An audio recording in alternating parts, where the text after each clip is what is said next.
Hello student, इस video में मैं आपको सुनाने वाला हूं एक बहुत ही यूजफुल और छोटी सी कहानी जिसमें 3 महत्वपूर्ण किरदार हैं। नंबर 1 गोधन, नंबर 2 मुनरी और नंबर 3 गुलरी काकी। तो अगर आप क्लास 12 में हैं और हिंदी की तैयारी कर रहे हैं तो ये आपके बोर्ड एग्जाम में 5 मार्क का पूछा जाता है। ठीक है, तो अब आप सोच रहे होंगे कि मैंने इसे कॉपी में लिखकर क्यों नहीं समझाया, क्योंकि बच्चों कहानी होती ही ऐसी है कि कहानी को अगर आप सुन लेंगे लास्ट तक तो आपको खुद ब खुद याद हो जाएगा। आपको लिखने की अगर आपको कहानी याद रहेगी तो आप आसानी से चाहे जहां लिख सकते हैं, चाहे बोर्ड एग्जाम में, या आपको अगर ये कहानी कोई पूछता है तो भी आप उसे आसानी से बता सकते हैं सिर्फ सुनने से। तो हमें यहाँ पर लिखने की कोई जरूरत नहीं, मैं आपको इस तरह सुनाऊंगा ताकि आपको अच्छी तरह याद हो जाए। तो तीनों किरदार को समझिए, गोधन, गुलरी काकी और मुनरी। अब गोधन कौन है? इस कहानी का नायक है, ठीक है, और मुनरी क्या है? उसकी प्रेमिका है, ठीक है, या नायिका आप कह सकते हैं। और गुलरी काकी कौन है? मुनरी की माँ है, ठीक है, गुलरी काकी। तो ये कहानी बहुत ही ज्यादा मजेदार है, तो इसको लास्ट तक सुनिएगा, बस मैं आपसे यही रिक्वेस्ट करना चाहता हूँ। तो देखिए, अब हम लोग इन कैंडिडेट को थोड़ा सा नीचे करते हैं और कहानी को पढ़ते हैं और समझते हैं। देखिए, पंचलाइट जो है रेणु जी की आंचलिक कहानी है। कहानी में बिहार के एक पिछड़े गांव की परिवेश का सुंदर चित्रण प्रस्तुत किया गया है। यानी कि जो पंचलाइट कहानी है स्टूडेंट, इसको फरीश्वर नाथ रेणु जी ने लिखा था। ये जो रेणु है इसका पूरा नाम फरीश्वर नाथ रेणु है, ठीक है, उनकी ये कहानी है। अब देखिए, कहानी में उन्होंने क्या किया है, बिहार के एक पिछड़े गांव, जो पिछड़ा गांव है, देहाती गांव, उसके परिवेश का उन्होंने सुंदर चित्रण किया है। अब क्या कहा है उन्होंने, उसी बिहार के गांव में एक महतो टोली है, ठीक है, एक टोली है महतो, उसमें अशिक्षित लोग हैं।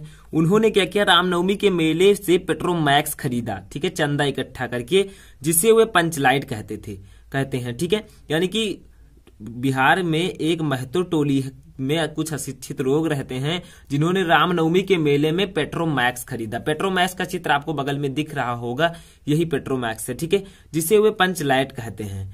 अब देखिए, पंचलाइट को ये सीधे साधे लोग जो हैं सम्मान की चीज समझते हैं, यानी कि देहाती हैं तो ये पंचलाइट को बहुत बड़ा चीज समझते हैं और सम्मान की चीज समझते हैं। किसको? पंचलाइट को, ठीक है, कि अगर मैं ले आऊं तो मेरा बहुत ज्यादा सम्मान होगा गांव में। अब देखिए, पंचलाइट को ये सीधे साधे लोग सम्मान की चीज समझते हैं। अब पंचलाइट को देखने के लिए टोली के सभी बालक, औरतें और मर्द इकट्ठे हो जाते हैं। यानी कि बच्चों, जो पंचलाइट जब उनके गांव में आया रामनवमी के मेले में, तो उसको देखने के लिए गांव के जितने भी बच्चे थे, औरतें थी, मर्द थी, वो इकट्ठा हो जाते हैं। सरदार जो है उस गांव का पंचलाइट लाता है। अब देखिए, सरदार अपनी पत्नी को आदेश देता है कि शुभ कार्य को करने से पहले वह पूजा पाठ का प्रबंध कर ले। यानी कि इतना बड़ा चीज उस पंचलाइट को ये लोग मान रहे हैं कि कह रहे हैं ये हमारे गांव में आया है, तो सरदार जो है उस गांव की, वो पत्नी को अपने कह रहे हैं कि शुभ कार्य जब आप करें तो उससे पहले पूजा पाठ जरूर कर लें ताकि दिन अच्छा जाए, ठीक है, और पंचलाइट जल जाए। अभी देखना क्या होगा, मजा बहुत आने वाला है इस कहानी में, लास्ट तक सुनिएगा। सभी उत्साहित हैं, परंतु समस्या उठती है कि पंचलाइट जलाएगा कौन। अब समस्या ये उठ रही है कि बच्चों, पंचलाइट कौन जलाएगा? पंचलाइट को जला कौन सकता है? जब सभी लोग अनपढ़ हैं, यानी कि अशिक्षित हैं, तो वो जलाएगा कौन? सीधे साधे लोग पेट्रोमैक्स को जलाना भी नहीं जानते थे। अब पेट्रोमैक्स को ही ये लोग पंचलाइट कहते थे, ठीक है, तो पेट्रोमैक्स को जो है सीधे साधे लोग नहीं जलाना जानते थे। तो इतने का मतलब क्या हुआ, महती टोली में कुछ अशिक्षित लोग हैं जिन्होंने रामनवमी के मेले में पेट्रोमैक्स खरीदा। पंचलाइट जो है उसको देखने के लिए क्या हुआ, गांव के सभी बालक, औरतें और मर्द आ गए। सरदार ने कहा कि अपनी पत्नी से आदेश दिया कि शुभ काम करने से पहले पूजा पाठ कर लो। लेकिन सवाल ये उठा बच्चों बाद में कि पंचलाइट को जलाएगा कौन। अब आगे देखिए, अभी ये जो हीरो है बच्चों, ये कुछ करके दिखाएगा। अब देखिए, इस टोली में गोधन नाम का एक युवक है। ये जो गोधन दिख रहे हैं यहाँ पर, इस नाम का एक युवक है, इसी टोली में रहता है।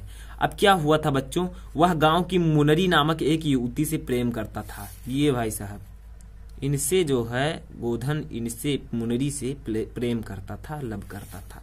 अब आगे देखिए, मुनरी की माँ ने पंचों से गोधन की शिकायत की थी। यानी कि ये जो हैं गुलरी काकी, इन्होंने इनकी शिकायत लेकर चली गई ये किसको? पंचों के पास, जो पंचायत के मुखिया होते हैं उनके पास इन्होंने गुलरी काकी ने गोधन का शिकायत लेकर गया कि ये मुनरी को छेड़ता है, इन्हें छेड़ता है। अब आगे देखिए क्या होता है बच्चों, भी ये गाना वाना गाएंगे ये गोधन, तो देखते रहिए। अब देखिए इन्होंने मुखिया से शिकायत क्या की थी। देखिए मुनरी की मैंने पंचों से गोधन की शिकायत की थी कि वह उसके घर के सामने से सिनेमा का गाना गाकर निकलता है। यानी कि ये जो गुलरी काकी और मुनरी बेटी और माँ के जो घर है इन दोनों का, इनके सामने जो है ये भाई साहब गाना गाते हुए निकलते हैं। ठीक है, और कौन सा गाना गाते हैं भी देखना, सिनेमा का गाना गाकर निकलता है। इस कारण पंचों ने उसे जात से निकाल रखा था। ये जो गोधन है बच्चों, इसे जो है पंचों ने अपनी जात से निकाल दिया था, अपने गांव से ही निकाल दिया था। अब देखिए क्या हुआ बच्चों, मुनरी को पता है कि गोधन पंचलाइट जला सकता है, यानी कि जो पंचलाइट लाया गया बच्चों, वो गोधन जिसको पंचों ने बाहर कर दिया था गांव से, तो मुनरी जानती थी कि गोधन को पंचलाइट जलाना पता है। ये पंचलाइट ये भाई साहब जला सकते थे।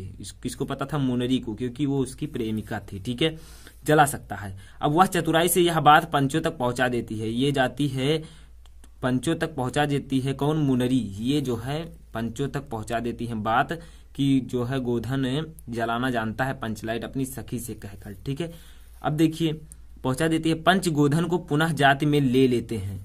अब पंच क्या होते हैं बच्चों? पुनः जात में उसे गोधन को ले लेते हैं। क्यों? क्योंकि जो गोधन है बच्चों वो पंचलाइट जला देता है अंत में, भले ही वो सलीमा का गाना गाता हो कि सलम ले, लेकिन उससे कोई मतलब नहीं है। ठीक है, तो ये जो है गोधन बाद में पंचलाइट को जला देता है आइडिया से किसी तरह।